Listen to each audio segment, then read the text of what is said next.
I want to hit this question here from Deadfish. It's a long-winded question, but man, it was well thought out. And this is in our Patreon group. Again, if you want to ask questions for the show, you can always utilize the super chat. That'll get pushed to the front. But also, if you go into our Patreon group, we have a section where you can ask questions for the show. So here's what Deadfish said. This year's draft seems to be mostly a salary cap relief draft for the Packers drafting well in 2022. He said the Packers had a great draft in 22 as they still have 7 starters plus Kingsley Enagbare, who plays a lot as a rotational pass rusher. Right now, this is the contract year for most of them. And I've been wondering how the Packers are going to sign them all. From the picks we took in the 2025 draft, I'm thinking the Packers are not planning on signing too many. Wide receivers Matthew Golden and Williams, Savion Williams, look to be in a position to replace Watson and Dobbs. Offensive tackle Belton is going to push Rasheed Walker at left tackle, while last year's number 1 pick, Jordan Morgan, will push right guard Sean Ryan. Baron Sorrell looks to be the replacement for Kingsley Enagbare. Deadfish, sir. I pause for dramatic effect. This is so well put together. Am I wrong, Tim? This is great. It's a blueprint. It really is. Now, not to say that they won't re-sign a couple of these guys, and I don't think Deadfish is saying that, but you put yourself in a position where you don't have to, especially if these guys ball out. You may improve your roster, not have to extend a guy, which is going to cost more money, and these rookie deals is really how you can build the nucleus of a strong football team. The only thing that I would push back on, Deadfish, is if you go that route, your team gets younger, right? And although I want a young team, don't get me wrong, I'm always going to point out until it happens, the youngest team in the league has never won the Super Bowl, right? So at some point we got to – and I'm not saying the guys you mentioned and letting go are the ones we need to keep. I'm just simply saying, if you let them walk, then you go sign a free agent that's of higher caliber play, and now you did kind of increase the age of the team a little bit, the veteran presence of the team that's going to help a little bit there too. And who knows, it might be players that become available that played with these guys in college that you continue that tradition of building that camaraderie from a similar program, So I agree.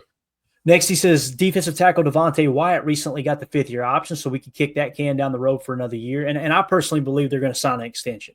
I honestly would not be surprised if the 5th-year option doesn't even come into play. If it's just, hey, we agreed to that, we got it in place, now let's sign him to an extension, and that just kind of voids out the – I mean, you can use it as the nucleus of the new deal. It's still there because it's fully guaranteed, but it's a part of the guaranteed money of the new deal, if that makes sense. So, right. Yeah, says, I'm not sure we'll do the same with Quay Walker. The Packers drafted Tyron Hopper last year, Colin Oliver this year, and we just signed Isaiah Simmons as a free agent. That's a lot of compensation for Walker. That's a very good point. That leaves right tackle Zach Tom, who most certainly will be signed to a big contract. I think he's going to get the bank, man. I'm telling you, Tim. Zach Tom is going to get paid good money. It's going to be money well spent, dude. I agree, because it looks like they're not paying Sheed, right? Mm-hmm. So there's more money there for Zach Tom. Definitely. So he goes on to say, let me just make a note here real quick. He goes on to say, so if we're going to lose these 6 players in free agency next year, what kind of compensatory picks can we expect for each? This year, it looks like Pittsburgh had the most comp picks with 4. So it might be better if we traded a couple this year. Trading some this year would probably get you a pick 1 round higher than what you would get as a comp pick, as teams would be getting these players with 1 year left on the rookie contract. I don't think it's quite that easy, Deadfish. I hope I'm wrong if they do decide to part ways and pick up compensation. But it just seems like more often than not, we find ourselves going, well, at least you got something for them, as opposed to, you got 1 round better than maybe what the comp pick would have been. But Quay Walker, Christian Watson, Sean Ryan, Romeo Dobbs, Kingsley Enagbare, and Rasheed Walker are the players he's mentioning. Here's what teams got in this year's draft for reference, just talking about the comp picks. Team round 2025 compensated departure. So Minnesota got a 3rd rounder for Sam Darnold. Pittsburgh got a 3rd rounder for Dan Moore Jr. Philly got a 3rd rounder for Milton Williams.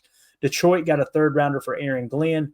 Pittsburgh, San Francisco, and Las Vegas, along with Philly, San Francisco again, New Orleans, New York Jets all got 4th rounders for a flurry of players. So here's a good example. The Aaron Banks deal, right? We signed Aaron Banks as a free agent because of the amount of money we paid him and the lack of replacement that San Francisco may or may not have gotten in free agency landed them a 4th-round pick. So they essentially traded Aaron Banks for a 4th-round pick is what they did.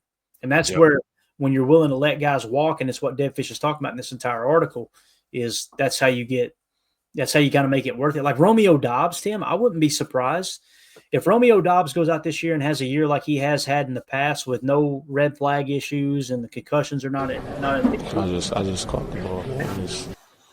Every time you play, I'm going, what's going on? Like, what happened? It makes me laugh every time. I could see that being somewhere in the range of a 4th to a 5th round comp pick, man. It could. Yeah. I agree. So yeah, great question. Great comment there, Deadfish. Way to look out. I think you need to be our compensatory pick guy. When we get to that point at each part of the year, we're going to go, Deadfish, what are we thinking compensatory pick wise? Like, what are we looking at here? Because that's something I haven't studied much at all. So. Deadfish GPT right here for there sure. You go. Absolutely. So we appreciate that information, buddy. You are awesome. Let's see. We're not going to get into Baron Sar.